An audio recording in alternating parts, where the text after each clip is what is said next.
Hi guys, it's that time of year again, time to get those seedlings started for your spring garden. So I wanted to come and show you all how easy and simple it is to start your seedlings in things that are inexpensive. You don't have to go over to Lowe's or Home Depot or any place like that to get these expensive seed starting kits. It's not necessary. So only thing you need is to use your egg carton that you already buy eggs in the store and some seed starting soil.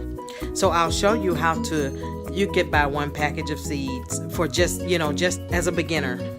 You can buy your seeds, one pack of seeds, $1.44. Seed starting at Walmart is like $4 and some change.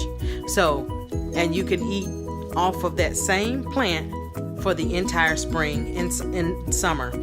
So grab your supplies or watch my video and then you'll know what you need.